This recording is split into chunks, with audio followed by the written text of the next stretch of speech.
मिथुन राशि वाले बंधु, आप सभी का बहुत बहुत स्वागत है, हृदय से अभिनंदन है मिथुन राशि भेंड यूट्यूब चैनल में। तो मिथुन राशि वालों, जरा ध्यान से समझना, इस पूरे अप्रैल के महीने सोते समय अपनी तकिए के नीचे रखकर सोना, यह एक छोटी सी चीज बंधु, यह बहुत ही पुराना प्राचीन एक टोटका है, लेकिन यह टोटका बड़ा ही कारगर है।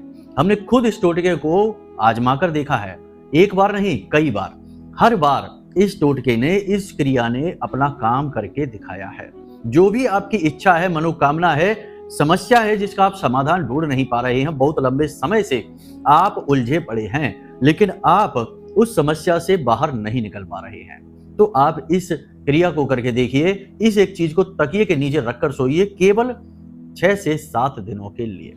यदि आप प्रतिदिन ऐसा करेंगे तो आपको बहुत ही अच्छे परिणाम प्राप्त होंगे। जी हाँ बंधु, खुद देवी देवता या आपके आराध्य या आपके पितृ देवता, जिनसे भी आपका नाता सबसे गहराई से जुड़ा होगा, आपके तार आत्मा के जिनसे सबसे गहराई से जुड़े होंगे, वे खुद सपने के माध्यम से आपको या तो दर्शन देंगे या मार्गदर्शन देंगे या किसी न किसी प्रकार से आपको रास्ता अवश्य दिखाएंगे। जी हाँ बंधु, कई लोगों पर यह आजमाया हुआ है, हमने भी आजमाया है, अब आपकी बारी है।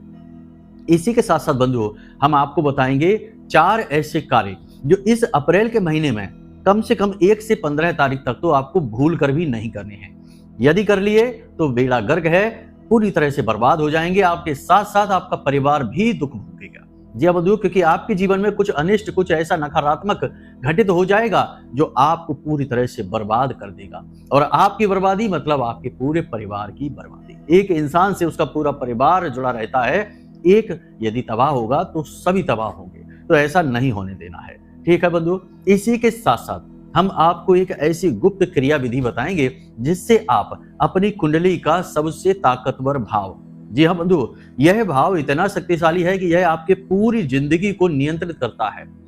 कैसे? सबसे पहले यह धन को सूचित करता है, आपकी तिजोरी है यह, तो आपकी तिजोरी को मजबूत कर देता है। यानी आपके पास पैसा जो भी आएगा वह आपके घर में ही रहेगा, बाहर कभी नहीं निकलेगा, निकलेगा भी तो कई गुना बनकर फिर से वापस आ जाएगा। तो ये आपके धन का भाव है, यही आपके परिवार का भाव है। अब कोई भी इंसान इस संसार में मेहनत क्यों करता है, आप खुद विचार करके देखिए। आप मेहनत क्यों कर रहे हैं, काम क्यों कर रहे हैं? ताकि आप धन कमा सके, ठीक है। और उस धन का आप करेंगे क्या? आप अपने परिवार की जरूरतें पूरी करेंगे, अपने बच्चों के लिए जो भी उनकी इच्छाएं हैं, मनोकामनाएं हैं, कपड़े लत्ते हैं, जो उनकी किताबें हैं, स्कूल की फीस है, ये सब आप आसानी से भर सके, आपके बच्चे भी सम्मान के साथ जी सके, अपने माता पिता को कुछ दे सके, उनकी दवाइयां हैं, उनका इलाज है, उनका अच्छी तरीके से करवा सके, उनकी सेवा कर सके, अपनी पत्नी को, अपनी प्रेमिका को खुश कर सके। तो इसीलिए तो आप पैसा कमाते हैं, तो यानी आपका परिवार। तो एक इंसान पूरी जिंदगी केवल और केवल अपने परिवार को खुश करने के लिए, अपने परिवार की खुशियों को इकट्ठा करने के लिए, संजोने के लिए मेहनत करता है, इसी के लिए वह धन कमाता है। अकेला अपना खुद धन कमा के कहीं हवा में नहीं उड़ जाएगा या किसी दूसरे ग्रह पर जाकर आनंद नहीं उठाएगा। यदि किसी का परिवार उसके साथ है और वह भी सुखी है, तब इंसान को सच्चा सुख प्राप्त होता है। तो यह आपकी कुंडली का सबसे महत्वपूर्ण ग्रह घर है, भाव है। इसको एक्टिवेट करना, इसको पॉजिटिव करना और इसकी एनर्जी को जीवन में उपयोग कर पाना बेहद आवश्यक है। आज के समय में हर आदमी, हर इंसान इस भाव को निष्क्रिय करके बैठा है, खुद इस भाव पर अपने हाथों से, अपनी गलतियों से ताला लगा देता है। फिर यही सवाल अक्सर हम जैसे लोगों से लोग पूछते हैं कि गुरुजी पैसा आता तो है लेकिन रुकता नहीं है, घर में कितना भी पैसा लेकर आ जाओ, सुख चैन नहीं है, शांति सुकून नहीं है, प्रेम नहीं है, घर में मनहूसियत का वातावरण बना रहता है, क्या करें कुछ समझ में नहीं आता, लाख मेहनत करने के बाद भी कामयाबी नहीं मिल रही है, जैसा सोचते हैं वैसा लाभ प्राप्त नहीं होता है, बहुत ही कम, बहुत ही नकारात्मक लाभ प्राप्त होते हैं, कुछ उपाय बताइए। तो यही है आपकी कुंडली का दूसरा भाव, किसी तरह से निष्क्रिय हो गया है या नेगेटिव हो गया है, इसे कैसे पॉजिटिव करेंगे, इसके विषय में आज चर्चा करेंगे। बहुत ही महत्वपूर्ण, बेहद ज्ञानवर्धक कार्यक्रम है, इसे अंत तक अवश्य देखना। इस कार्यक्रम में आपकी कामयाबी की चाबियां हैं, एक नहीं कई चाबियां हैं। वीडियो में आगे बढ़ते बढ़ते हम कई और बेहद महत्वपूर्ण जरूरी बातें करेंगे जो आप अपने जीवन में उतारेंगे और चमत्कार खुद अपनी आंखों से होते हुए देखेंगे। जी हाँ बंधु, तो चलिए आज के इस विशेष कार्यक्रम को शुरू करते हैं। सबसे पहले महामाई को याद करेंगे, क्योंकि उनको याद किए बिना तो कुछ भी शुरू कर पाना और सफलता हासिल कर पाना संभव नहीं है। तो महामाई को याद करेंगे, कमेंट बॉक्स में पूरे भक्ति भाव के साथ लिख डालिए, जय मां भद्रकाली कृपा करो। महामाई निश्चित तौर पर आपके ऊपर कृपा करेंगी। साथ ही साथ कमेंट बॉक्स में लिख देना कि मैं भी माई के परिवार का हिस्सा हूं।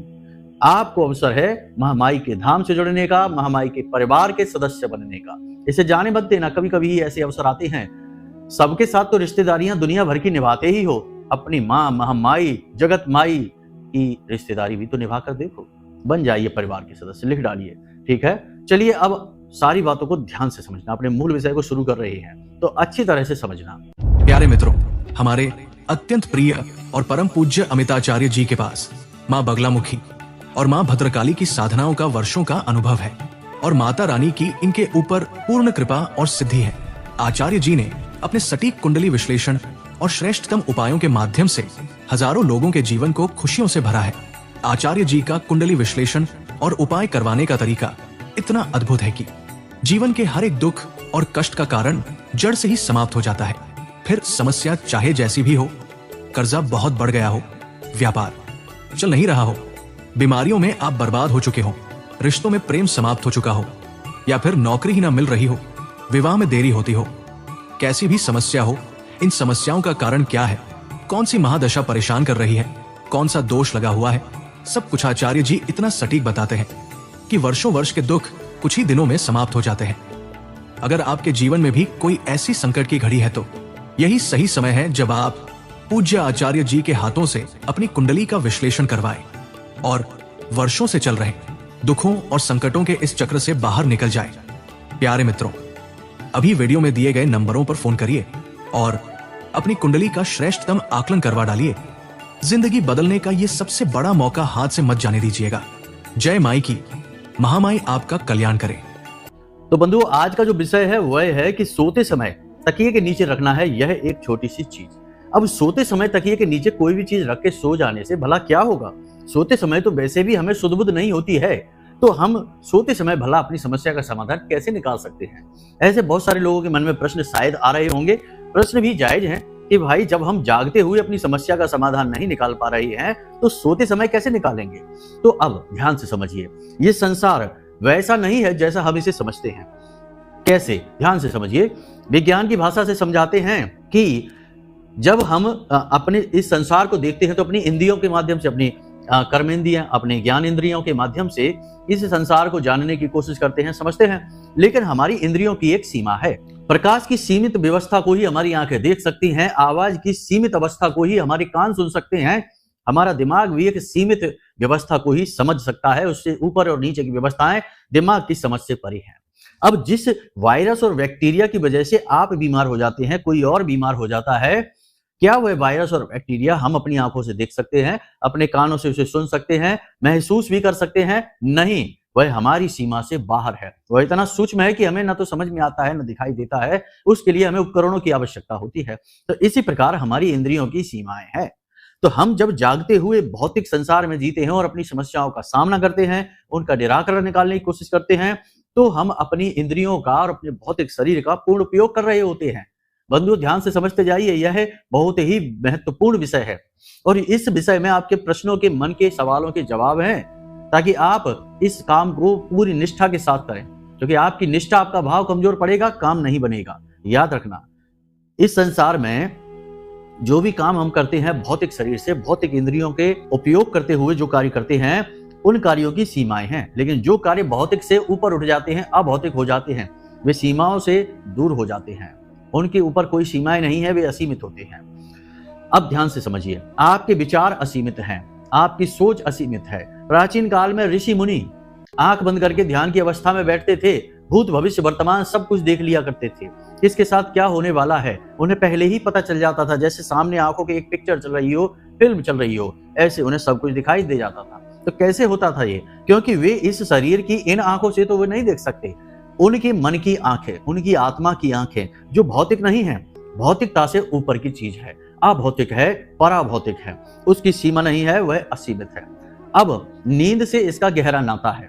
ध्यान से समझिए, जब आप सोते हैं तो जैसे आप जागते रहते हैं और सोने की तैयारी करते हैं, तब तक आप होश में रहते हैं। लेकिन जैसे ही आप नींद में चले जाते हैं, आप बेहोश हो जाते हैं। आपका शरीर जो है ना वो अर्ध लकवा की अवस्था में होता है, जिसे पैरालिसिस कहते हैं। ठीक है, तो आपका शरीर बिल्कुल ही निढाल हो चुका है, लेकिन आपका सूक्ष्म शरीर जो इस भौतिक शरीर को संचालित कर रहा है और उसे कई जन्मों का, सैकड़ों हजारों जन्मों का, अनंत काल का ज्ञान है और वह हमेशा से विद्यमान था, है और रहेगा।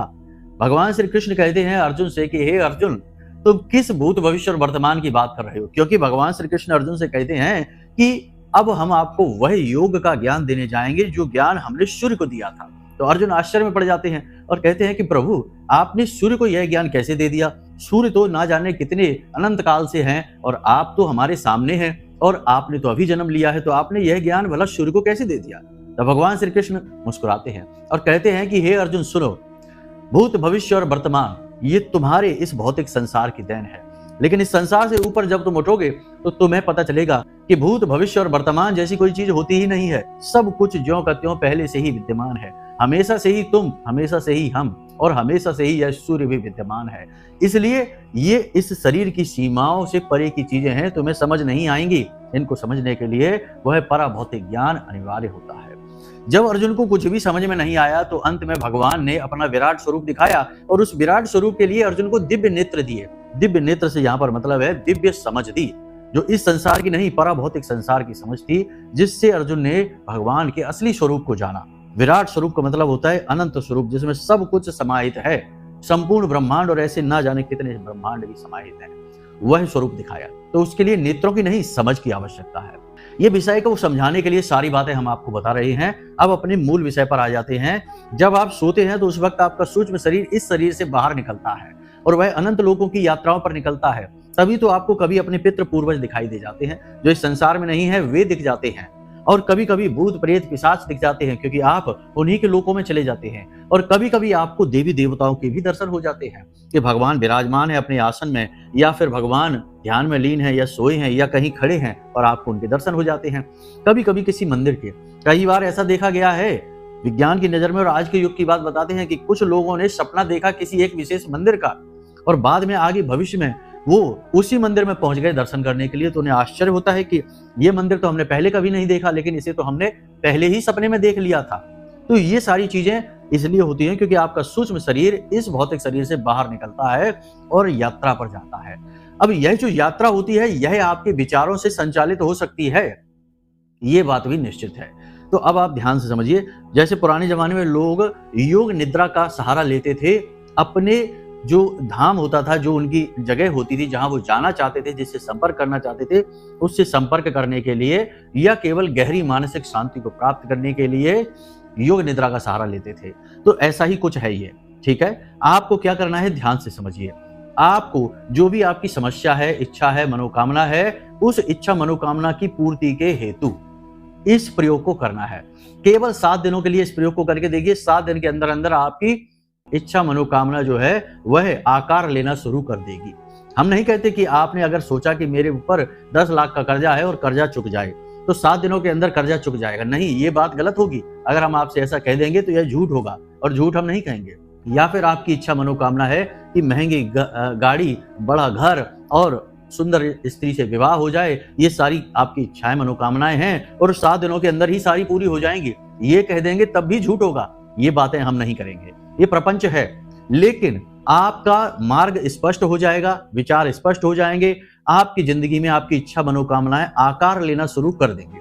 फिर उन पर मेहनत करना है, काम करना है और लगन से आगे बढ़ना है, तो निश्चित तौर पर कामयाबी मिलेगी और वे आगे चल के भविष्य में आपको सारी चीजें मिल जाएंगी। ये बात निश्चित है। ठीक है, तो यहां से आपको क्या करना है ध्यान से समझिए। एक ताला और एक चाबी, बस इतना सा प्रयोग है। ताला और चाबी को आपको अपने तकिए के नीचे रखकर सोना है। कैसे सोना है ध्यान से समझिए। आपको एक नया ताला लेकर आना है, बाजार से जाना, छोटा सा भी ला सकते हैं, बड़ा भी ला सकते हैं, कोई समस्या नहीं है, ताले का कोई फर्क नहीं पड़ता। छोटा सा ताला एक लेकर आइए बाजार से, उस ताले को लाकर अपने पूजा घर में रख दीजिए। ठीक है, भोलेनाथ के चरणों में रखेंगे।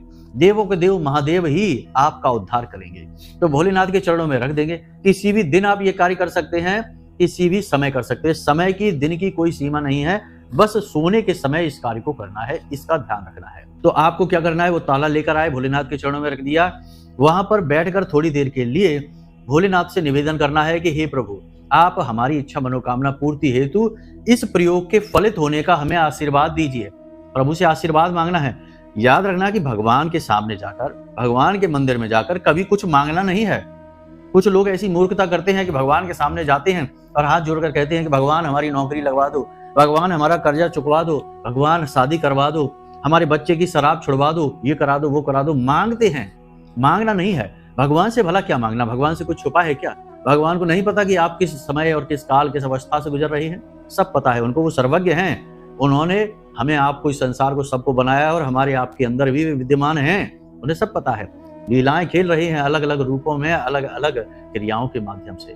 तो बस उनके सामने मांगना कुछ नहीं है, बस उन्हें बताना है कि प्रभु अब हमारी सहनशीलता हो गई है, अब हम पर रहम करिए, अब हमें मुक्ति दीजिए इन सब समस्याओं से। बस इतना कहना है, बाकी प्रभु खुद ही सुन लेंगे। जो निवेदन करेगा, विनय करेगा, उसका उद्धार निश्चित है।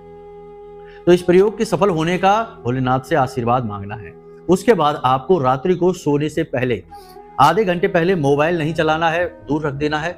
उसके बाद किसी से कोई बातचीत, लंबी लंबी चर्चाएं नहीं करनी है, ज्यादा विचार नहीं करना है, लंबे चौड़े सोच विचार दिमाग में नहीं रखना है और ठंडे दिमाग से अपने आप को एकाग्र रखना है।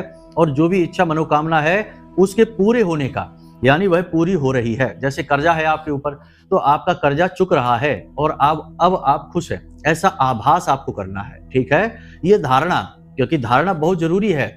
कोई भी मनोकामना फलित होने से पहले उसकी धारणा की जाती है। सोचिए, ताजमहल बना तो ताजमहल बनने से पहले ताजमहल की रूपरेखा तो बनी होगी, किसी ने कल्पना तो की होगी, उस कल्पना को चित्र के माध्यम से कागज पर उतारा होगा, फिर उसी के सहारे से, उसी नक्शे के आधार पर ताजमहल बना डाला। या कोई भी अन्य मंदिर हो, आपका घर हो, कुछ भी हो, पहले उसकी धारणा तो होती ही है। तो यही धारणा आपको करनी है कि अब आपका कर्जा चुक रहा है, अब आप बड़ा ही खुश जीवन जी रहे हैं, आपकी आमदनी बढ़ चुकी है, होने वाली है, ये नहीं सोचना है, ये हो चुका है। ठीक है, ऐसा सोचना है। उसके बाद आपको इस ताले और चाबी को लेना है। ठीक है, ताला लगा देना है और चाबी उसके बगल से रख देनी है। ताला लगा है, चाबी बगल से रखी है। ठीक है, और इसे अपनी तकिए के नीचे रख देना है और सीधे अपनी छाती पर हाथ रखना है और ये विचार करने हैं कि आपकी जो भी इच्छा है, मनोकामना है, वह पूरी हो रही है, वह पूरी हो रही है। कर्जा है तो कर्जा चुक रहा है, नौकरी नहीं है तो नौकरी लग रही है, बहुत अच्छी नौकरी लग रही है। ठीक है, ये सारी चीज की ऐसी कामना करनी है कि आप उसी समय और काल में जी रहे हैं जब आपकी यह मनोकामना पूरी हो चुकी है। ठीक है, इस प्रकार से विचार करते करते आपको नींद में चले जाना है। कोई भी फालतू विचार नहीं लाना है, किसी से कोई चर्चा नहीं करनी, हमने पहले ही आपसे कह दिया है। मन आपको अपना शांत रखना है। देखिए, जब हवाएं तेज चल रही हो तब कोई यदि किसी तीर को चलाएगा तो वह अपने लक्ष्य को नहीं भेद पाएगा, क्योंकि तीर हवा में इधर उधर लहरा जाएगा और लक्ष्य से भटक जाएगा।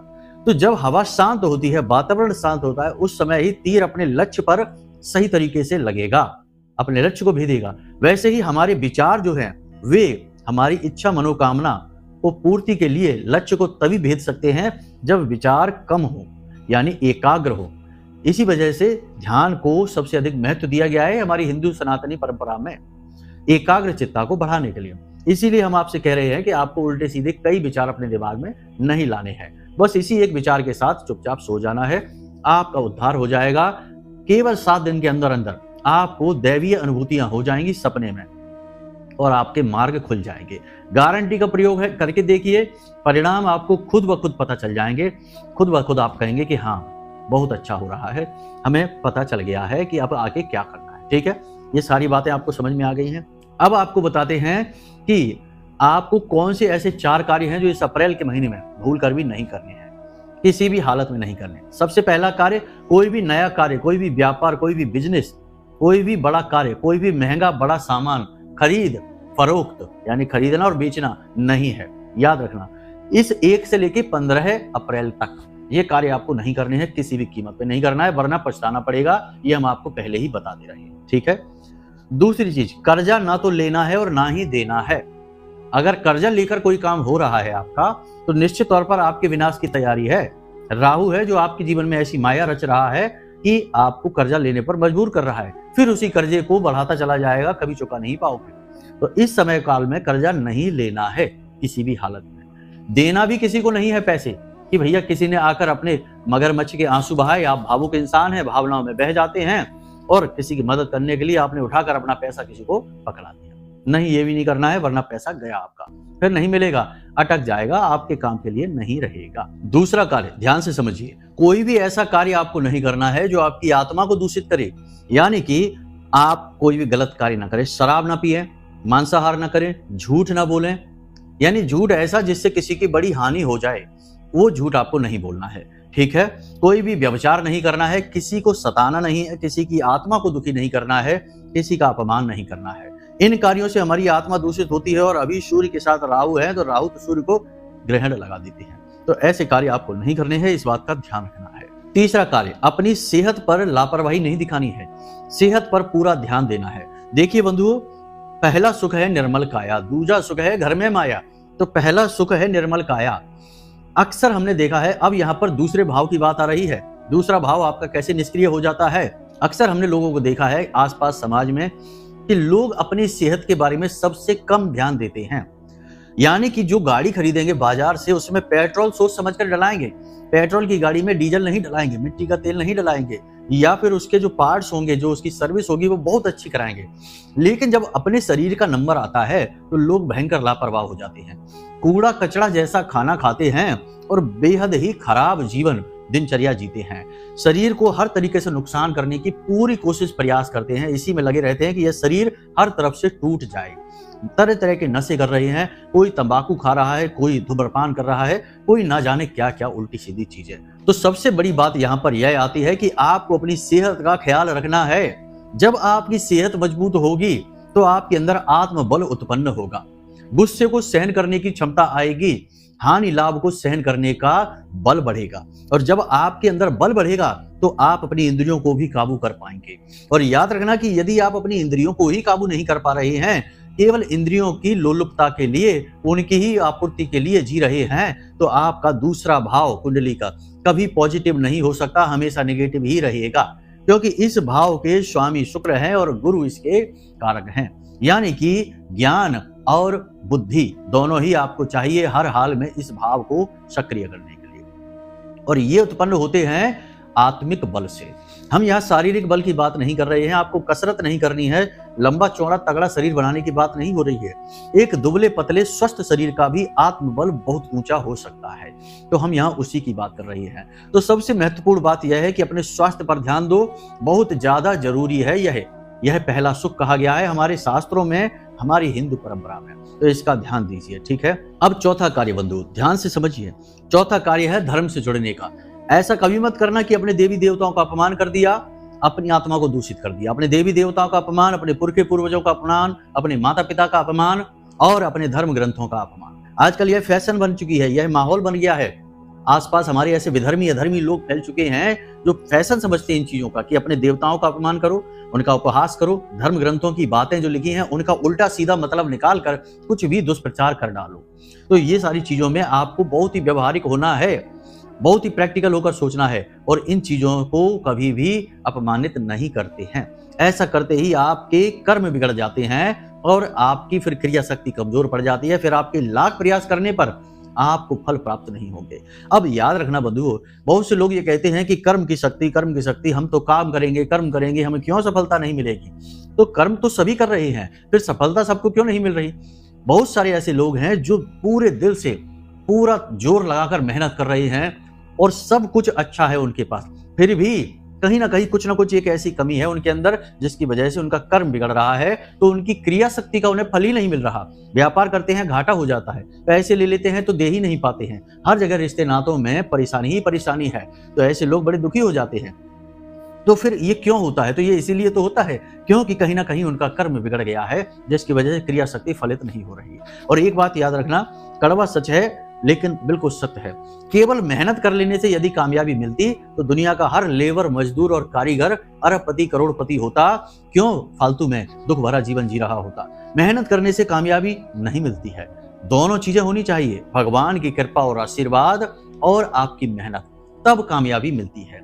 अधूरा ज्ञान हमेशा खतरनाक होता है, तो समाज में इसी का तो दुष्प्रचार हुआ है, अधूरा ज्ञान फैला दिया गया है कि हम तो कर्म करेंगे, मेहनत करेंगे, ये करेंगे, वो करेंगे, लेकिन सब कुछ कर लिया तब भी कुछ हो नहीं पा रहा। अब रोते घूम रहे हैं, अपनी कुंडली लेकर घूम रहे हैं, और कुंडलियों में क्या है, उपाय हैं ग्रहों के आधार पर कि आपकी दुर्बुद्धि क्यों हुई है, किस ग्रह की वजह से हुई है। उपाय बता दिए, उपाय वैदिक हैं, भगवान से जोड़ने वाले हैं, और उन उपायों को करने से आत्मा शुद्ध हो गई, कर्म शुद्ध हो गया और आपका उद्धार हो गया। यही तो है। तो पहले ही ऐसा रहिए, भगवान से जुड़कर रहिए, कर्म को शुद्ध रखिए। जरूरत ही नहीं पड़ेगी कि कोई अनिष्ट ग्रह आकर आपके जीवन को नरक बना जाए। इसका ध्यान रखना है।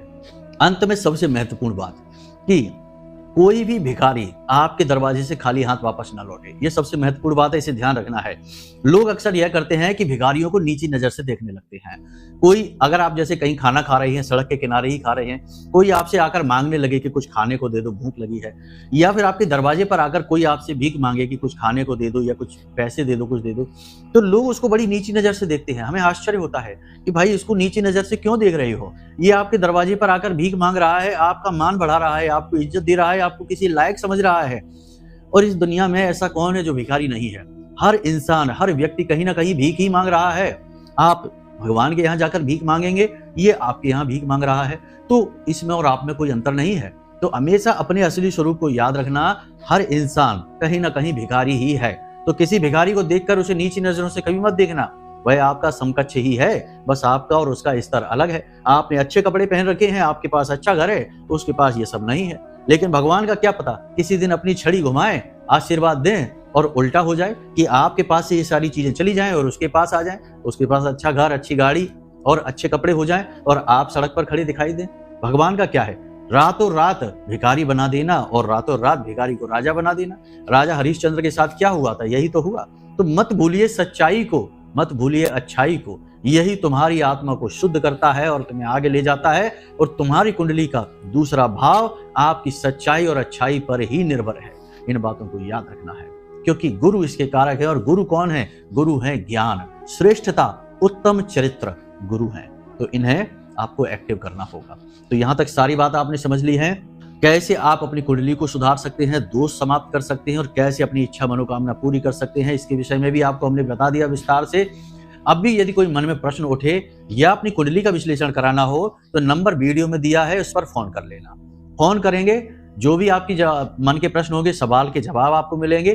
कुंडली का विश्लेषण कराना है तो वो हम स्वयं आपको करके आपकी कुंडली का जो भी दोष है और निवारण है, उपाय हैं, बता देंगे। आपकी जिंदगी पूर्ण रूप से बदल जाएगी और ईश्वर की कृपा और आशीर्वाद आपके जीवन में आ जाएगा। ठीक है, तो चलिए बंधु, आज के इस कार्यक्रम को यहीं विराम देते हैं। हमेशा हंसते रहिए, मुस्कुराते रहिए, सकारात्मक रहिए और महामाई पर अपनी आस्था और विश्वास बनाकर रखिए, क्योंकि आपका उद्धार तो वहीं से होना है। तो चलिए प्रेम से बोलिए, जय माई की। महामाई आपका कल्याण करे। धन्यवाद। हमारे प्रिय और परम पूज्य आचार्य जी ने अपनी साधनाओं के अनुभवों पर आधारित शक्तिशाली उपाय और क्रियाओं के माध्यम से हजारों लोगों के जीवन को पूरी तरह से बदला है। आचार्य जी के द्वारा बताया गया हर एक उपाय इतना सटीक और कारगर होता है कि जो भी इसे पूरे भाव के साथ कर लेता है, उसे साक्षात महामाई की कृपा और आशीर्वाद प्राप्त हो जाती है। इसलिए निसंकोच इन उपायों को पूरे भाव के साथ करिए, आपका कल्याण होगा। जय माई की।